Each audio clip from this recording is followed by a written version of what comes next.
We had a fun one here in downtown Orlando. The Thunder squaring off against the Magic and walking away with a 113-108 victory. Let's get you over to the press room so you can hear from Thunder head coach Mark Daigneault postgame. Mark, that's been one of the hottest offenses in the league, as we talked about before the game, to hold that team to around 40% shooting or less through the game. What did you notice from the team just in terms of kind of the drip by drip defense? Yeah, I thought we were good on them tonight for the most part. We had some cracks in the game, but overall played with great intention, executed well, made them earn everything. They had shot a lot of jump shots, and I think a lot of those were over our hands. So it was a good defensive effort, and certainly tighten the screws on that when we really needed it, especially like middle to end of the third. And it seemed like the glass was a huge part of that as well, just between Chet and Hart, and then the other guys flying in. How critical was the rebounding in your mind coming in? Yeah, we had that little stretch where Carter got loose a little bit, and then end of the third, I thought that was really the difference. We got some stops, and Jay, Will, and Chet were out there, and we secured the ball and got ourselves some traction in the game again, because it kind of got away from us for a minute there. But I thought Chet was a monster. Interior defense tonight with the rebounding, rim protection, all the way around. I thought he was really impactful in the game, and played his minutes really well. And then just Shai, another MVP level performance to go for 28 in the second half, and just the way he closed also. Was there anything unique about tonight that stood out to you, just in terms of how he came out of the locker room at halftime, or when he came back in late to close this one, in your mind? Yeah, I don't think he'd mind me saying this. I don't think that was his best game, but I thought when we really needed it, when we needed to kind of stave off their run in the third, and certainly closing, that's when he was at his best tonight, which speaks to his ability to stay confident on a night that he doesn't have, his 100-mile-an-hour fastball. He was obviously good at 40, but I just thought he stayed in the game mentally and maintained his confidence and rhythm, and like I said, delivered offensively at the times that we really needed him to. Another night with no scoring for Hart, but still, I think it was like 7 assists, 8 boards. I mean, he kind of just speak to continued way that he manages to impact this game, even when it's not traditionally. Yeah, I mean, that group to start the second quarter is what really built that lead for us. Those guys were just in such a rhythm offensively. He had a lot to do with that, with the facilitation and he found Chet on a couple plays. And then, Caruso is the other one that, did nothing on the box score tonight. You wouldn't even thought he played if you look at the box score, but he was all over the place. And he was the primary matchup on Banchero late, and did the job on him, made everything difficult. Banchero still got some stuff, but Alex really executed, and he was a playmaker. He had the play, he broke up the rim, which was a great play. He had the steal, which was a great play, and then also was sound inside of our stuff. Coach, in your opinion, what's the biggest reason for Jared McCain's very strong and very good start into his OKC career? I've said this many times, but he's done a great job of integrating into the team, and the team's done a very good job of helping him do that. Our guys are highly empathic, and they know it's new for him, and that the trade deadline can be difficult. It's a lot of transition, without a lot of time, and the players on our team have done a great job of trying to make him feel like a part of it. And he has behaved in such a way that makes it very easy to do that. He's a great person, hard worker. He's inside the team, both with how he plays and how he conducts himself. He's professional. He's got all the qualities that we value, and I think the players recognize that, and he's bringing that to the table, and it's gotten him off to a nice start. Anybody else for Coach? One in the back, that's fine. Coach, you touched on a moment ago about Alex Caruso and what he brings to you out there. I just wonder, there's a lot of times just mismatches the offense space.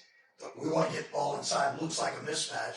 Do you work on those situations? I mean, you guarded Banchero tonight and did a great job. And last year I remember him guarding Jokic in the playoffs, in the post. And so do you work on that in practice with mismatches against like your own players, like Alex guarding bigs in the post? Not specifically mismatches, but, if you're mismatched, the thing you have to lean on is your fundamentals, whether it's Alex battling somebody in the post, or whether it's Jay Will or Hartenstein getting switched onto the perimeter. If you end up in a mismatch situation, the next question is like, what do you do? And what you do is you lean on your fundamental base in those situations. And we have 4 other guys on the court, so we can help you if you're fundamentally sound. But if you're not fundamental, it's hard to help you, and I think that's what we work on is fundamentals. You've talked about the postseason upcoming plenty of times and preface it with, if we're able to make it. You guys did clinch it tonight. Obviously, it's not the ultimate goal, but just what does it say about this group with all the injuries and setbacks? You guys are still able to, secure it this early. Yeah, I mean, we're proud of that. It's not easy. And I think when, we won the championship last year, and I think that can warp the way that you look at other things like clinching a playoff spot or division titles or, things that are not obviously as significant as a championship, but that are very difficult to do nonetheless. And so we're proud of the accomplishment. It's something we don't take for granted. The opportunity to compete in this postseason is a privilege, that we don't take lightly, and it's not something that we feel entitled to. That's something that's earned, and this team's earned that. So hopefully we earn more, but if we want to, we got to continue to show up and perform. But this team's done a great job, obviously.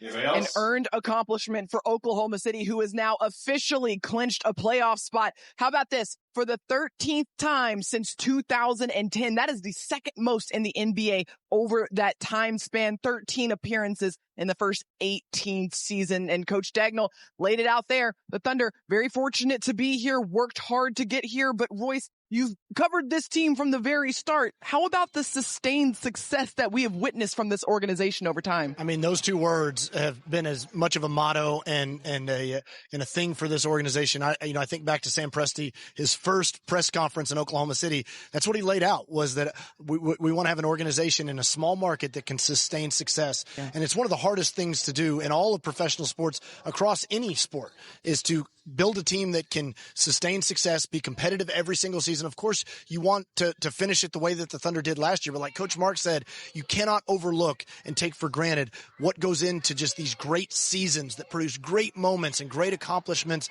within them. And then once you can zoom out, 20, 30, 40 years from now or whenever, you can look at this time period and really, I think, marvel at how incredible it's been. Yeah, you can't take for granted just how much of an accomplishment this has been for Oklahoma City. But it all comes down to stacking days and stacking games. And the Thunder have to do that here, because the Thunder gonna hit the road right after this game right here and head out to Brooklyn, where they will square off against the Nets for the second night of a back-to-back. And they already faced this Nets team back on February 20th. That was a great defensive game for Oklahoma City, who held the Nets to just 86 points. That is a season low for an OKC opponent. And the Brooklyn Nets, a team that has struggled this season. They're a young team. It was a really big game for Jared McCain, one of his first games for Oklahoma City, season high 21 points. But Royce, as you look ahead to this Brooklyn Nets team, and what's going to be key for Oklahoma City, particularly on the second night of a back-to-back? Well, of course, it's always about energy and focus coming into a game like this, where, you're playing an opponent in the Brooklyn Nets, obviously a very young team, struggling in terms of record-wise.